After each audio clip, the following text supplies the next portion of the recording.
Welcome to Wildside, your wild true crime podcast. We're your hosts, who are sisters, storytellers, and truth seekers.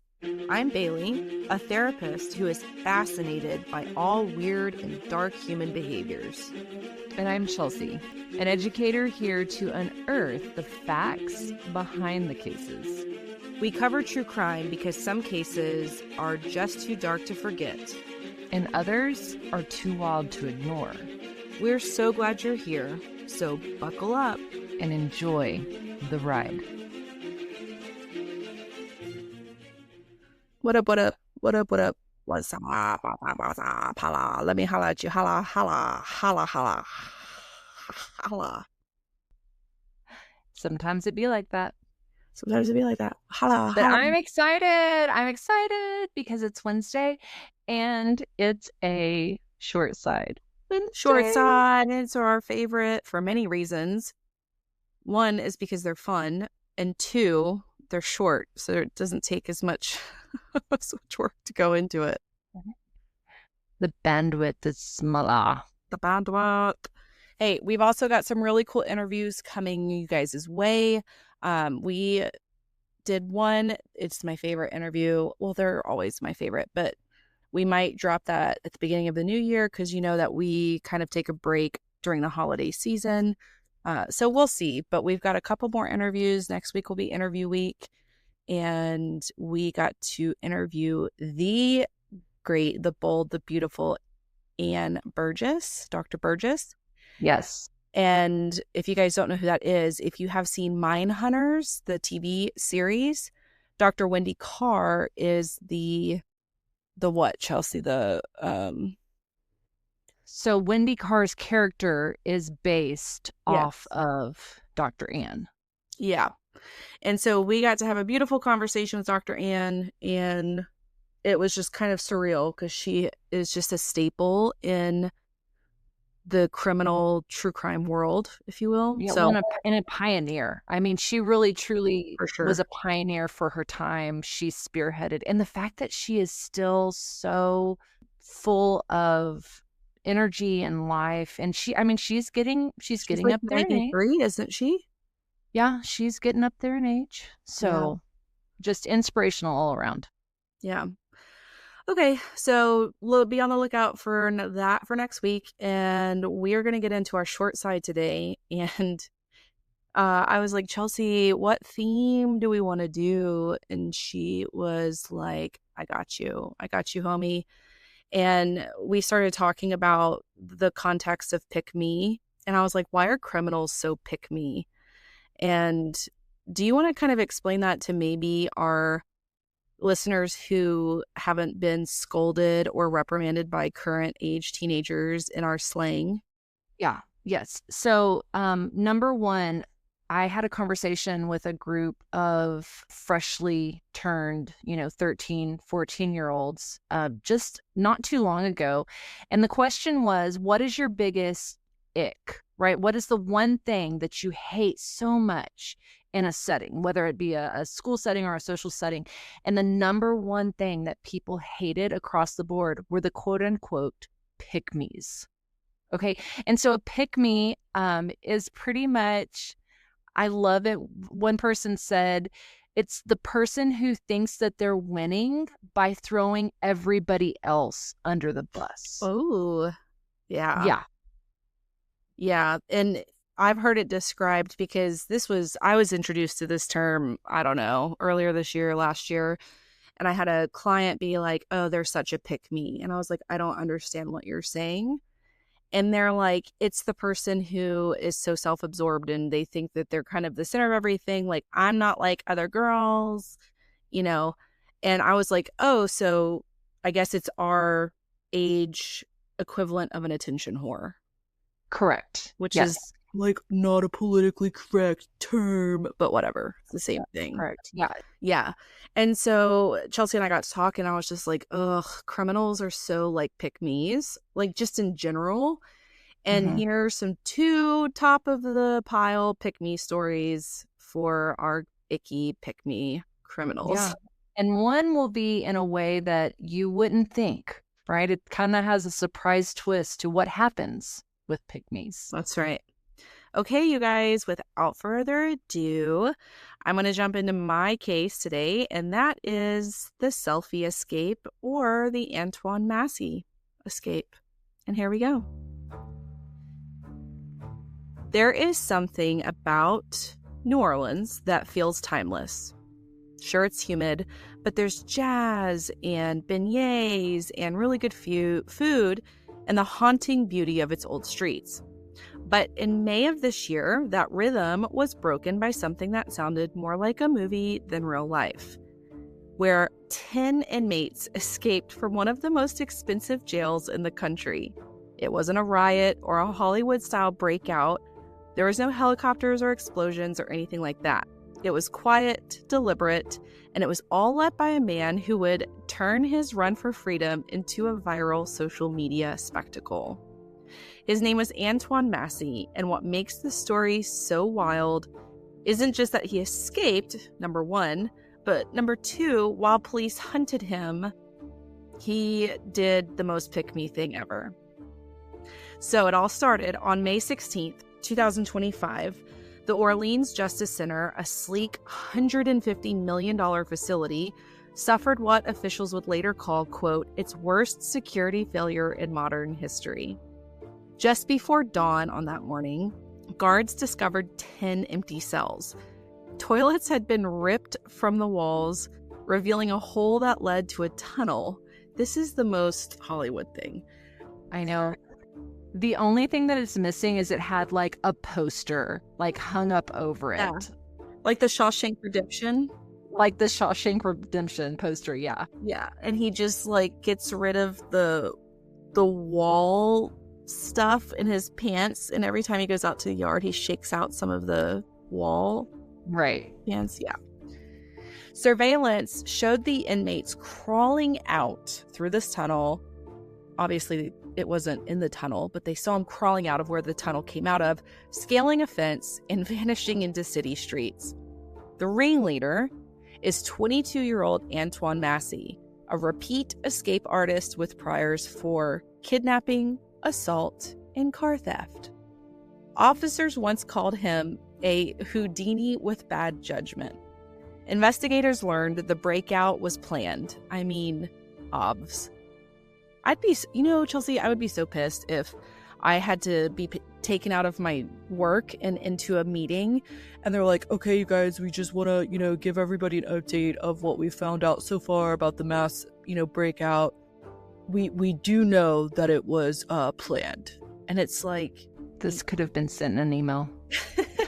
And it's like, right, well, they dug a whole ass tunnel, so yeah. I'm pretty sure that correlates with it being planned. And 10 of them. 10 of them. Yeah. Not just one. Almost a dozen of them. So a maintenance worker by the name of Sterling Williams admitted that Massey had threatened him into shutting off the cell's water supply so they could unbolt the toilet and slip through. And there's a lot going on here, but this sounds like new home construction anyways, that they built this $150 million facility and you just like unbolt the toilets and like go through a hole in the wall in a prison. Anyways, the tunnel ran dangerously close to live wiring, but none of the alarms went off. The cameras faced the wrong direction. They got them to jam the doors, and pretty much the whole city was humiliated because, again, this is this brand new fancy establishment building that cost the taxpayers literally millions of dollars, and 10 dudes just like crawled through a bad toilet out of their tunnel.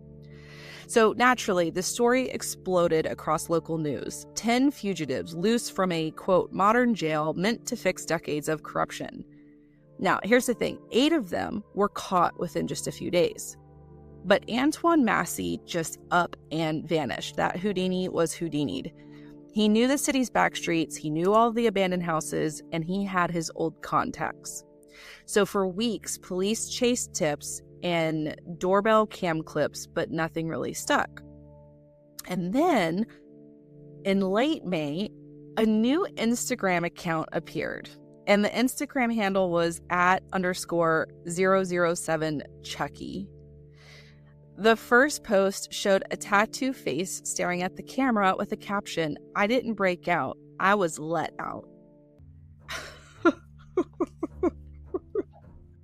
I'm always like, I would love to hear your definition of breakout versus let out. Right. I would like for us to get some clarity on what you think these terms mean, sir. Yeah. And so I think it's no surprise to anybody. People recognized him, began sharing, and his video went viral. And within hours, police knew that it was Antoine Massey. You know, the wild thing here is, instead of hiding, because he's literally a wanted fugitive, he was going on social media and professing his innocence, saying he'd been arrested by mistake, he was calling the system corrupt, and even pleaded to celebrities like Lil Wayne and the President Donald Trump, saying, "Somebody please help me." And then more and more and more videos followed. Massey rapping in a car, walking through neighborhoods, enjoying his days off, and adding filters and captions like a social media influencer. And each new post drew views and arguments. There were free Massey hashtags, clashed with comments tagging the police.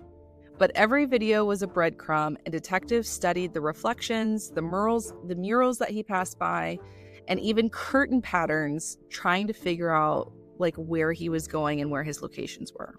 And it didn't take long, because on June 1st, police raided a home 2 miles from the jail after followers recognized the background in a clip. When they got there, Antoine Massey was gone, but his hat, his shirt, and food wrappers were there. Law enforcement posted a $50,000 reward funded by the NOPD, Crime Stoppers, the FBI, and the ATF, all desperate to catch him, and along with the last fugitive of the 10-guy breakout, which was Derek Groves. But Massey, despite this, Chelsea, kept posting to social media. He was like, "They're trying to give me life for something I didn't do. I'm not hiding." And so he wasn't just running, he was performing. Right, because he wasn't hiding. You can't hide when you were #let out. They dug the tunnel for him. They unbolted the toilets for him, and they let him out through the secret tunnel. Not my fault. They let me out of here, and I didn't do any of that. I didn't do any of it. And it's funny because, you know, years ago, fugitives would like avoid cameras. They would cover their faces and wear wigs, but not Antoine Massey. And arguably, it's like, it's the pick me. Like, it's the visibility equals validation. And it was like, for him, being unseen was worse than being caught. And he, you know, put himself as the victim of, you know, corruption, and that he wasn't a criminal. And his followers just ballooned. You know, people were just like, "Free him, blah, blah, blah, blah." And, you know, people were just like, it was all over the place. Well, and that is what is wild to me, which I don't know, maybe not, because I think Bonnie and Clyde, didn't they also have kind of like a fan following? Oh, yeah. But it's just amazing to me that, yes, we now have different ways to do it, but you're always going to have that following. You're always going to have those people who are just like, you know, his social media accounts are blowing up. He's verified now. I don't know if he was, but I mean, pretty much he's on his way to being like a verified influencer. Yeah. Like, well, he's hanging out in the back streets of New Orleans. Like, Nola's trying to catch him. Like, what are you doing, friend? Well, and it was the same thing with Luigi, whatever his name is. And this is a hot take, and it's going to make us super unpopular with some of you guys, and that's fine. But I just cannot get behind the whole, like, well, he's a Robin Hood, he's a vigilante, you know, like, blah, blah, blah. Because in my opinion, you know, and even going back to like the recent assassination of Charlie Kirk, like people celebrating it. I just cannot get behind people, civilians being judge, jury, and executioner. That scares me. Sure. And so I don't know. I don't want to go off too much on a tangent, but yeah, I mean, people are always just like, I think it's just, I don't know. I just don't really, my brain doesn't really understand it, but my brain doesn't understand a lot of things like common, 6-syllable words or 3-syllable words. So that's not saying much. Okay. Getting back into it. So after 6 weeks of being on the run, Antoine Massey was finally captured on June 27th of this year in the Holly Grove neighborhood. Acting on an anonymous tip, deputies surrounded a home on Strolitz Street. And, surprisingly, Massey surrendered peacefully. He appeared virtually in court from Angola on July 8th, where he pled not guilty to charges including domestic abuse battery with strangulation, vehicle theft, and was held without bond. And his trial is currently set for October this month. The case of Antoine Massey isn't just a crime story, it's a reflection of our culture, which is kind of what we were going on a tangent about a few minutes ago. It's what happens when the hunger for validation collides with the instinct to survive. Massey wasn't a mastermind or a martyr, just someone who mistook attention for power. In a world where going viral feels like immortality, freedom wasn't miles away for Massey, it was views. But every post leaves a trace, and for fugitives like him, the spotlight always turns into a searchlight. And that is the pick me criminal of the day on my side of the street. That, if that is not a pick me, choose me, love me, not my fault. I don't know what it is. Dude, I don't know.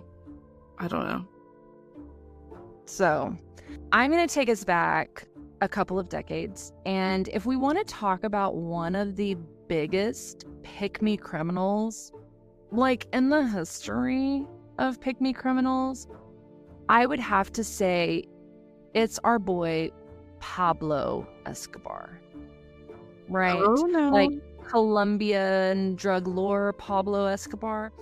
Now, this is a short side. We are not going to dive into all that Pablo did, right? Like that would be a 8-part.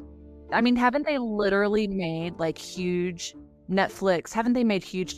I'm sure. Like documentaries, like huge 4-part series or whatever, 10-part series. So anywho, so back in the 1980s, Pablo Escobar's cartel controlled up to 80% of the world's cocaine trade.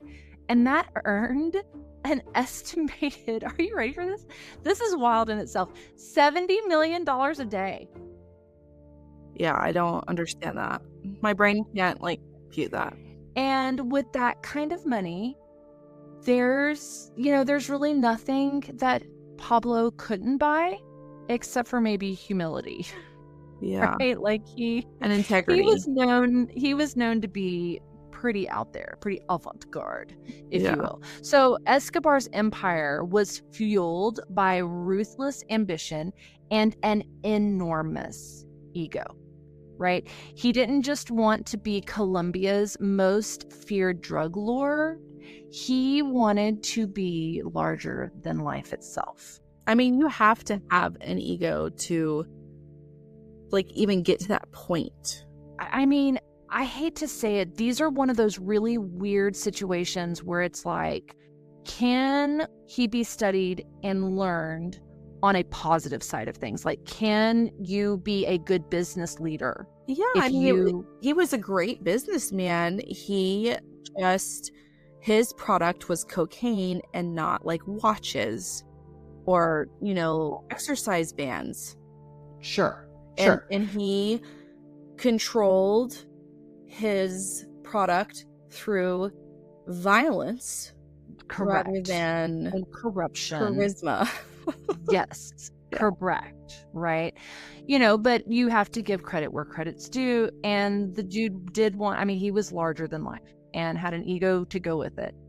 so it was stated that, and I mean, you can obviously tell that he flaunted this wealth, right? He bought anything and everything. He had mansions, he had planes, and he even had his own private zoo. Huh. And it was stocked with exotic animals from all around the world, right? And that is, again, we're not going to be talking about Escobar this whole time. That is our focus today, is Zoo? the zoo. Yeah. Okay. So in this zoo, it really, yes, it was a collection of animals, but I think it was more like a monument of his power. Because, I mean, really, if you think about it, lots of people have planes and lots of people have mansions, but do you have your own exotic zoo? I mean, that's seriously the most pick me energy, is having your own zoo, and not for like rehabilitating animal No! like sanctuaries, but just literally your own trophy of having a whole ass zoo. Yeah, so you could be like, I want to go drink my coffee and watch my giraffes. I mean, like, Yeah. not even joking. And so it was at his personal estate, and it was kind of like this like drug money fueled Disneyland, right? And they had his own private airport, luxury cars, and then in this zoo, he had giraffes, zebras, elephants, ostriches, kangaroos, and then he had these 4 hippos that were smuggled illegally, mind you, from Africa. Okay? So these four hippos. I mean, I get it. They smuggle cars and like literal boatload size of cocaine. Well, but right, but you do have to get around a couple of red tapes because these are like live animals, right? Like there is some stuff involved in this. And that's what he did. Like he had forged papers. He obviously skipped over the quarantines and the customs and the vaccines. And he really just wanted them because, quote, they were powerful, rare, and untouchable, just like him. It was his spirit animal. Did he say it was his spirit animal? No, but he did say that they were, the reason why he wanted them is because they were powerful, rare, and untouchable. Like, and he said, like me. That I don't know, but I would not be surprised if that was the end of it. I mean, it right? makes sense because, listen, hippos are not that scary to look at. Pablo Escobar was not that scary to look at. But hippos they kill more people. Yes, they are mean, territorial animals. So I totally understand that. They kill more people a year than lions. Yeah, there are more deaths from hippos than there are from lions a year. Yeah. Right, like these hippos, they're here at his, cocaine Disneyland. Well, Escobar was killed in 1993, right? And the government seized his estate. Now, most of the animals were relocated, but the hippos, they were too large and too aggressive. And honestly, they were too expensive to move because, again, we are talking about the country of Colombia. And that is not a jab at Colombia. I'm just saying they probably had better use for their money than trying to relocate these hippos. Sure. And so they just kind of left them. They were like, I mean, they'll just hang out, right? We'll just let them graze. They're not from this area. And I'm sure they were just like, how bad could it be? Yeah. So, famous last words. Like, if that is not a Chelsea thing to say, how bad could it be? Like, it'll be fine. Yeah. Well, over the next 3 decades, those 4 hippos, they multiplied like real fast. And by 2010, there were about 30 of them. And by 2020, there are now over 100. There were about 100 hippos by 2020. And today, in 2025, experts estimate more than 180 of those hippos are roaming along Colombia's Magdalena River. Oh. And they're causing a huge, economic an ecological crisis there Yeah. in the country of Yeah. Colombia. And so they've 'Cause, like, been Colombians, are already having to deal with, like, really awful things, like correct. political unrest, Yes. and, like, guerrilla warfare kind of stuff. Now you have, like, 200 big ass hippos trying to attack you at every corner. And they are like tromping through the villages, the farmland, and the locals are pretty much, they've named them the cocaine hippos, Oh. right? And so, at first they were treated as a curiosity, right? Like people were like, oh, we can make this into a tourist attraction. But again, what did Bailey and I just talk about? They kill more people annually than lions and crocodiles. Yeah. So that's really not the best moneymaker to like take people and then those people be literally eaten. Right. Because hippos will eat you. Yeah.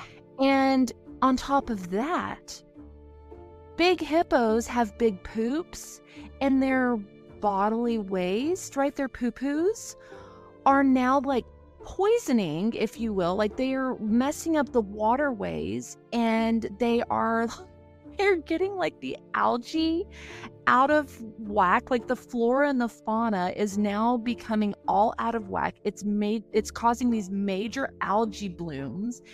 It's suffocating fish. So now the fish population is in danger and dying All off. because of a pick-me drug mogul. All because of a pick-me drug lord. And of course the What? farmers are complaining because like they're messing their crops up, and they're damaging property, and they're attacking livestock. Like, so again, what became is this bizarre cartel, just kind of footnote, like something I want to do on the side, has turned into a full-blown ecological crisis. Man, So, talk about a legacy. This man has left the worst legacies. And like what do you think he could have done if he was just like, instead, hey, instead of, being the let's biggest solve drug world lord, hunger. and yeah, like what if I like bring my whole ass country out of poverty and like, Yeah. build villages for orphans. But Right. instead, now villages with orphanages have hippos trampling through it. Right. Yeah. Like how traumatic would that be if it's like, not only am I an orphan, but then my orphanage got trampled like by a hippo, like by a herd of hippos. Like this is wild. Oh, gosh. Well, so now the problem is the Colombian government is like, this is an issue that we've got to figure out. Right? Like I didn't have that on my bingo card for 2025, right? Yeah. Can you imagine that staff meeting where it's like, what do we do with this dead drug lord's like invasive pet species that's just frolicking, trampling through the countryside? So they were like, okay, let's do this. We will start hunting them, right? Like we can hunt them. They're invasive. That will take care of the problem. The problem was you start hunting them. We are in the year 2009. So we're in the year of social media, right? Which kind of ties into our social media. Yeah, and people are just losing it. People are losing their minds. They were like, you cannot. Tina was having a field day. Yeah, like they're like, you can't be killing these hippos. They named one of the dead hippos, they named him Pepe. And there was a picture of him he had been killed, and his calf. And they were like, this, we cannot stand for this. Like, this is not okay. Like, animal rights are an issue. So the government's like, okay, let's detour this, rerouting. So instead of killing them, the government was like, well, let's just sterilize them. Like, if we can't kill them, we can sterilize them, and at least it will keep them from reproducing. And it worked somewhat, right? But with over 150 hippos, we're up to 180, estimated 180 hippos, capturing them, sedating them, and trying to sterilize them is a huge it's a huge expense and a huge Yeah. issue. Like, how do you do all of that? Right. Yeah. And I so, I mean, I just these like people, I sorry. so I no, I'm interrupting you, and I am a pet lover. I'm an animal lover. I don't like big game hunting to where you just like kill a beautiful animal and keep it on your wall. Sure. Like, I just don't like that stuff. But y'all have to understand, Chelsea and I come from like our families generationally were very poor, and hunting was literally survival. And it still is for a lot of families. And so I understand the whole like, we can't kill these hippos, but people really, I don't think people take the time to take a step back and say, this, if you start to disrupt the circle of life on the most basic level, then we're going to start having other huge crises. You know what I mean? Like, we don't have water, we don't have Yes. fish to feed the people of the villages. Like, Right. so like, oh, hippos, poor things. But you have to like kill them and feed and divvy up the meat and feed the hungry local people. I don't know. Like people maybe not local or like more rural. That's what I would say, being a rational realist. I don't know. Or again, there's got to be some funding somewhere that maybe we could relocate them. I don't know. I don't know what the right answer is. That's why I'm glad I turned down the invitation to sit on the board at the Colombia hippo, The cocaine hippo. meeting. Like, what do we do with these things? Right. Yeah. But here is the deal. Like Bailey was saying, like, here's the stark reality of it. So a biologist was interviewed, and he estimated, right, that by 2035, they could easily have 1,000 of these massive animals. And he was like, he called it a biological time bomb. Like, if we don't do something, Yes. then we're going to have issues.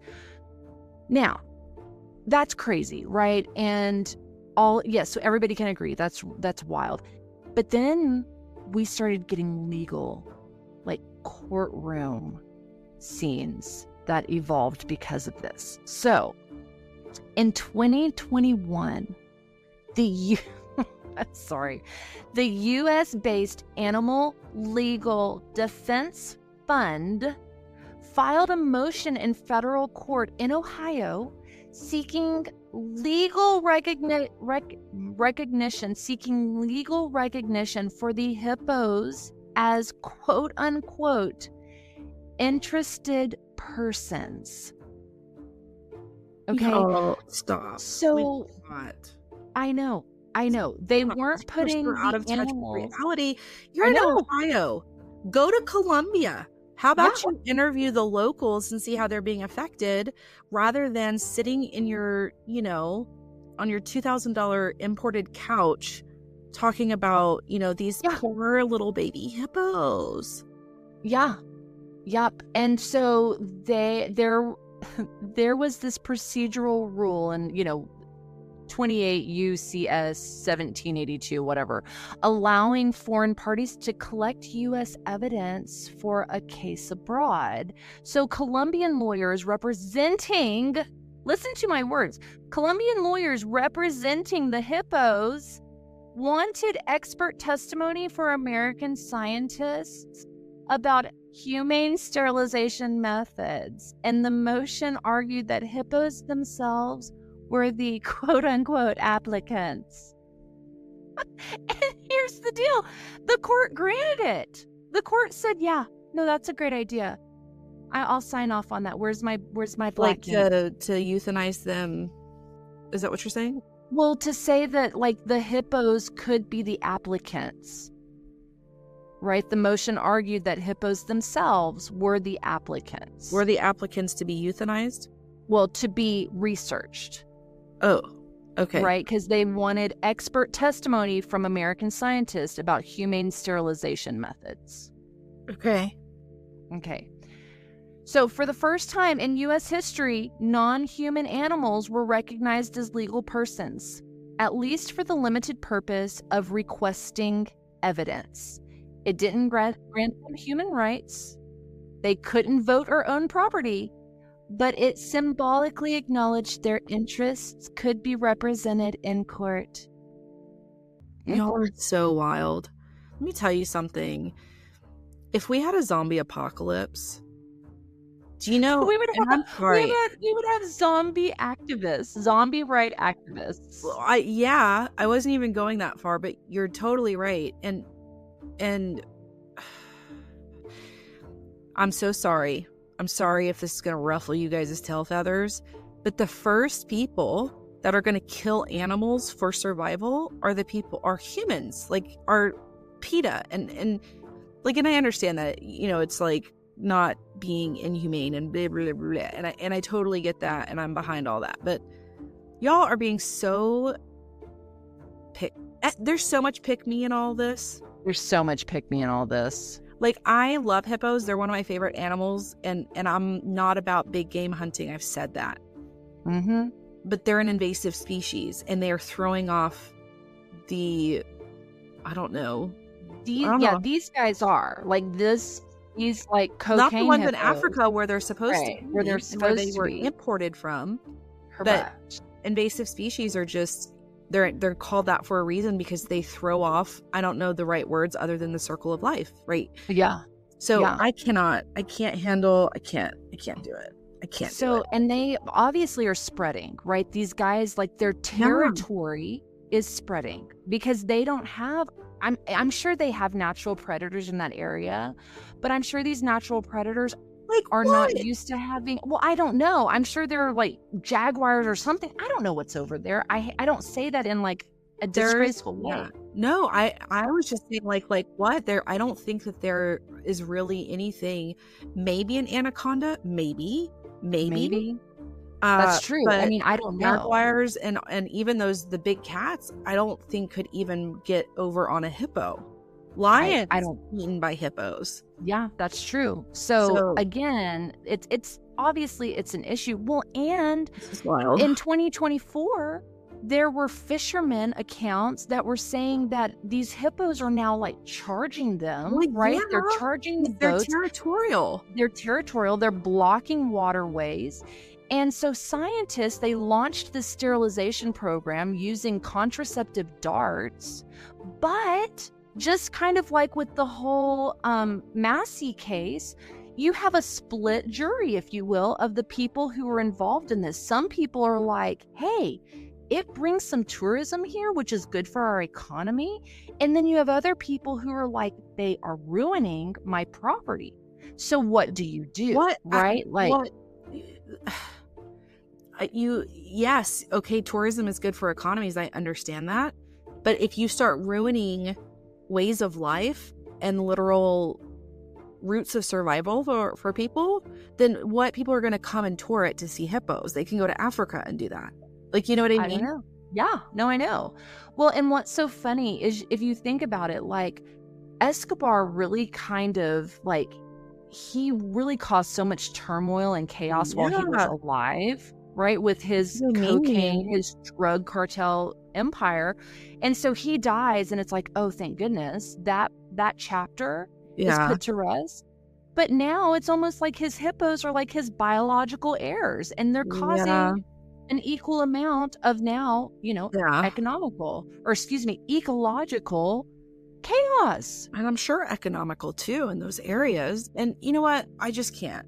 Listen, y'all, my filter is gone for today, so I apologize. Listen, that's why you should never meet your idols, because we always see something that you don't like. And y'all are people protesting this and protesting the killing of these hippos are just hypocrites, because let me tell you something. If that was your property and your land and your livelihood, you'd be like, fuck these hippos. You know what I mean? Like, this is my whole base of survival for me and my children. And they're not cute anymore. No, they're not cute. As stuffed animals, and the little guy over in, is it South Korea? No. Where is that cute hippo that everybody's in love with, the baby hippo? Oh, I don't know. I'm not up to snuff on that. It's so cute. Anyways, it was cute when there were 4 of them, right? When there were 4 of them and they lived at his house, that was kind of cute. That was cute. And he could have dealt with them, right? But, it really is funny. It's like there's something poetic and absurd about the idea, right? That one of the most violent men is now is remembered not just for his crimes, but for a herd of overgrown hippos. And if you think about it, they really have become a metaphor for excess, arrogance, and unintended consequences, right? So Well, yeah. Escobar himself imported them to reflect himself, untamed, lawless, and feared. And now, decades later, they've become exactly that. They roam freely, defying borders and authority.